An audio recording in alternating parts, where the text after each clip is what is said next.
According to an anonymous agent, LeBron has not been showing who he truly is.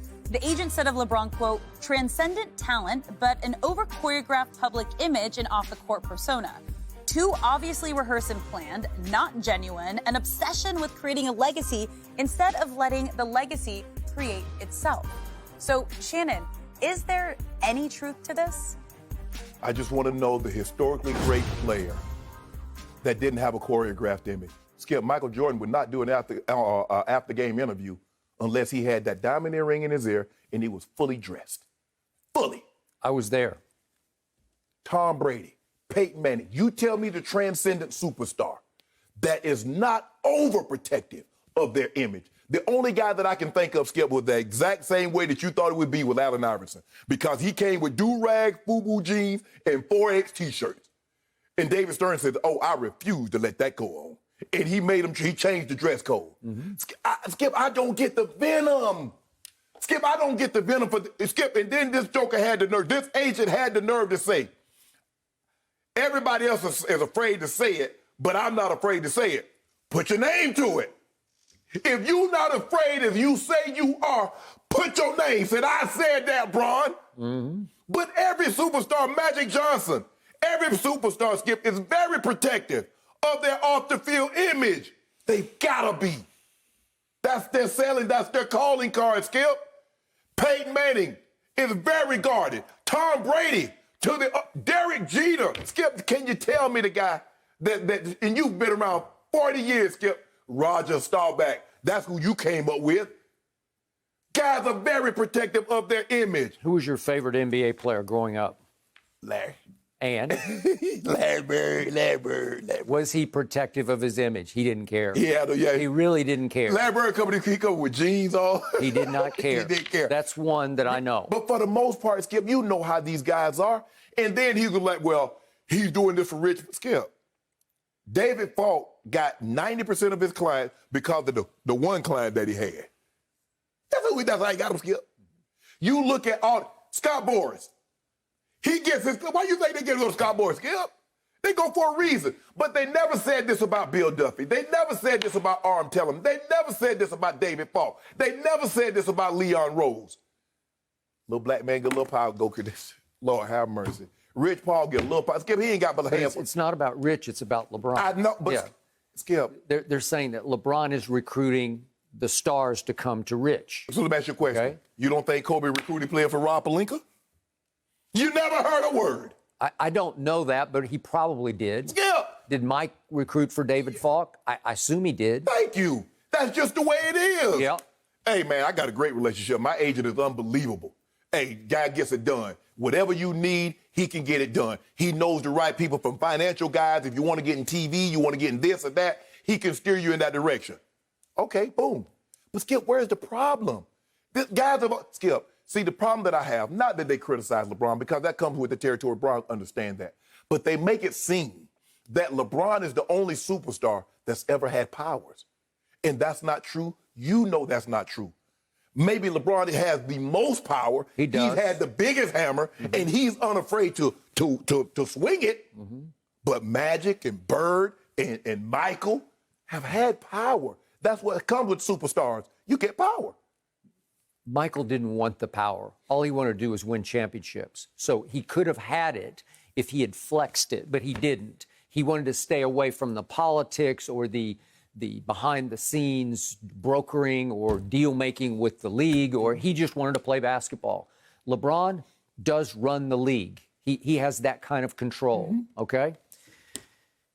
Now back to this quote. I do agree, and I'm a little hesitant to even talk about it because you were right. It is anonymous. And even, as you say, the agent points out, oh, you're not going to put my name? Okay, I'll be completely honest. Exactly. Because they're afraid of LeBron. And their clients are afraid of LeBron, and they're afraid that LeBron will somehow get them, quote unquote, blackballed from being an agent. Well, what happens, Skip, is that, like, if I got a guy and he wants to come to a team, if LeBron James is on that team, he's not coming if LeBron doesn't say so. That's a fact. See, hey, Skip, that guy got power. He got power. He got power. Here's my issue with all this. There's always so much negativity surrounding LeBron. There are so many naysayers. There are so many skeptics. There are doubters.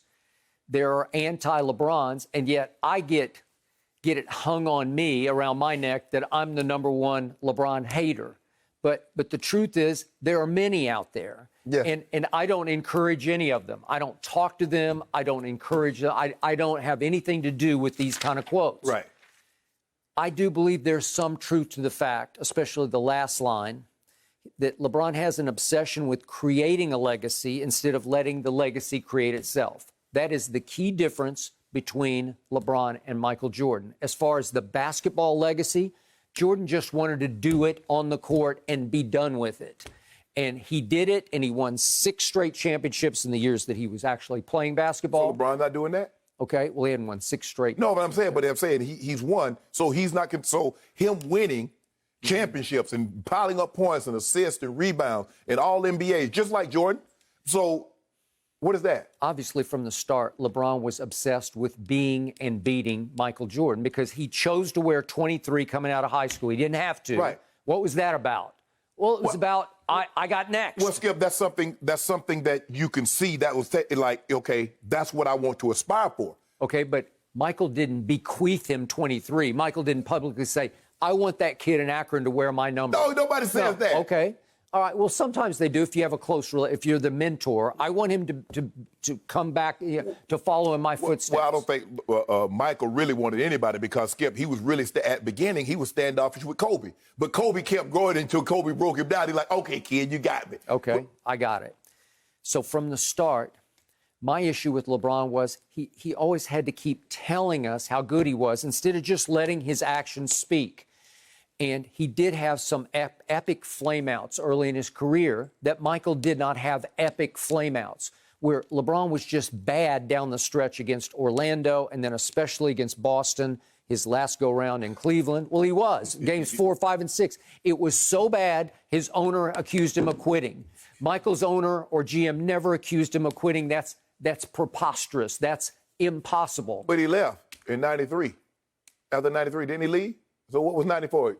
94, 95. Okay, what do you mean what happened? I mean, well, you know and I know he got forced out. No, he got forced nothing. Stop saying that. Well, he was out. Yeah. Right? Yeah. Okay, either he chose or the league chose, to have him out. Okay, either way, whatever it is, he was out. And then he came right back and picked right back up and went 3 in a row more. No. He could have won 8 straight championships. Stop it. Well, he would have. No, you know it, and I know it. He owned the league at that point. And people were afraid of him in ways they were never afraid of LeBron James. But that's not what the agent said. The agent just said people are afraid of LeBron. That's why he's telling it. Off the court. Skip, think about it. But Skip, did you read? Here's the thing. This is what he said. They asked him who's the best player in the league. How can you not say LeBron? I'm not a fan of this is another agent. It's quoting maybe 30 agents. Yes. What about this one? I don't even like him. But look what he's done in the last 10 years. When I'm not talking bleep about him, I talk about what he's done for people and his people. Let that Skip, really Skip. Hey, I'm glad you read that because there it is again. When I'm not talking SH about him, really? Yes! You're talking that? Yes! Really? Skip, no one ever talked that about Jordan. Nobody did. Trust me. He was clearly the best player. He owned the league on the basketball court, and he wanted nothing to do with politics off the court. But that's my point, because this is not basketball. This is pure hatred of this man for what? Pure hatred? Skip, when you say, when I'm not, okay, what reason do you have to talk bleep about LeBron? Tell me the reasons. What has he done?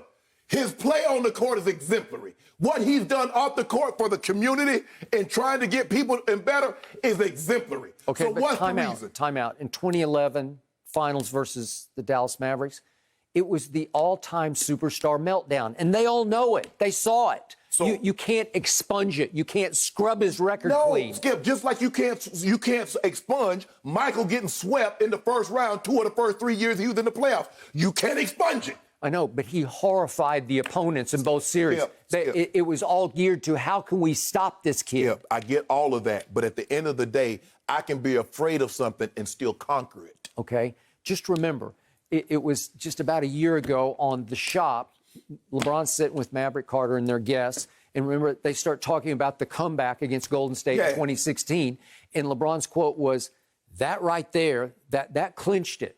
that I'm the best ever. Right. Well, he just says this in the shot. Right. Okay. Well, you don't need to tell us. And by the way, that clinched it. And you soon were 3-6 in the finals. That clinched it? Well, Skip, because you came back on a team on which Draymond got suspended for Game 5. What about really? 6? He was great. What about 7? Kyrie hit the winning shot. Whoa. Yep. My guy, Skip, you do realize that guy at that point in time, he averaged 29, 11, and 8. Just like this year, he was 30, 12, and 9. And then they go get the best player on the planet, Kevin Durant. He comes in and just shows you up in your house twice in a row. Hold on, Skip. Why would a team, hold on. Can you imagine if Tom Brady, they went 16-0, and then the next year they got Randy Moss, and then the next year they go out and get the second best receiver in football? You're like, huh? You need all that firepower? When you went 16-0, you just won the MVP. That goes to show you. Teams build their team to beat that guy. Okay. Nobody built their team to take down Jordan. That ain't what they did. Okay, you mentioned I Promise. It's a great endeavor. It's great to give back to the community of Akron. And yet, he also built a shrine in the school to him. It's like a LeBron museum is in the His school, shoes. okay? With everything and a lot of his trophies and a lot of his memorabilia. Yeah, okay? let the kids know. It's like a LeBron museum in there. You can be this. Skip, there are so many times in our community we didn't have anybody, there was nobody getting out. There was nobody becoming successful. So those kids get an opportunity to go every day. This guy, he got out, so can I. All right, but it was a great PR move, I assume suggested by the great Maverick Carter, you know, who's done great things for positioning LeBron in his career. Yeah. And then we get to social media. And every day, LeBron is posting this or that about I am the greatest, or I'm back in the lab, I'm back in the gym. Yeah, in the lab. Okay. You saw him in there. You saw him too, didn't you? Look at me, I'm working out. And every time I see one, I say, you don't need to show us. We get it. We know. Is there any bigger PR than the Jumpman logo? Because it's on all these universities' uniform, from Michigan to Florida to Oklahoma. Mm-hmm. Is there any bigger PR? Nobody obviously, is there anything bigger than Nike? I want to know why. Jordan, you don't got to tell us you the jump man. We already know. Okay, but he's not telling you. That's just his logo. Okay. That's about marketing for Nike. I don't care. Skip, you told me as long as the guy do what he say, he can be there. Jordan was talking trash. All the people tell about, tell DJ I got something for him tomorrow. When he dropped that 60, tell him I got something for him tomorrow. He dropped that. You ain't got no problem with that. So my man telling you I'm the GOAT. I'm great. Can't nobody do anything with me. You got a problem with this. And people sit back and say, yeah, but you're 3-6 in the finals. Now he's 4-6. Whoa. Amend that. I don't want to hear 3-6 come out your mouth again. It's 4-6. It's about to be 5-6. Well, he got a phony sort of No. Cubic zirconia Skip, that is so unbecoming. A COVID championship. I'll give you that. No. I'll give you that. And then here we go. Michael does Space Jam, and it's just like breakthrough. Nobody's ever done that before. And LeBron says, I'm going to do it also. I'm going to do two. I'm going to do number two. But here's to understand, though, Skip, technology has gotten better. Okay. So it's going to be even more enhanced. I'm sure it will be. I'm sure you can't. Money was no object. Whatever they had, whatever they could have put into this to make it the greatest ever, they will. We will. Because you remember when James Cameron did Avatar, it was so far in advance. It was. Now he got Avatar 2. Can you imagine? It's going to make it look like he shot it in black, shot it on a camera phone. Mm-hmm. That's what this Avatar 2. So this Space Jam 2, he about to make it look like it was shot on a flip phone. Look, everybody, I am the greatest. I am what I say I am. If it wasn't, why would I say I am? That's what M said. That's what M said. If it's not what I say I am, then why would I say it? Why would he need to say that if it's not true? I can't believe the agents. Why you hate when I'm not, Skip, let that sink in. Somebody actually said that out loud. As a fan, you can get that. How do you explain all the negativity directed toward your man, the quote-unquote GOAT? Because they want him to go away, and really? We ain't. We're not. So deal with it, bums. Whoever lists, all these guys that listen to these quotes are bums. Oh, I'm not, everybody knows it, and I'm not afraid to say it. We'll put your name to it. I sit up here, you and I sit up here every day. Do what we do. We put our name to it. I would say we put our name and face to it. He clown is scared. Say it. Thank you for watching. You can subscribe here to get the latest from the show, and be sure to check out more of the best clips from Undisputed, or go watch a few other segments from our other shows on FS1.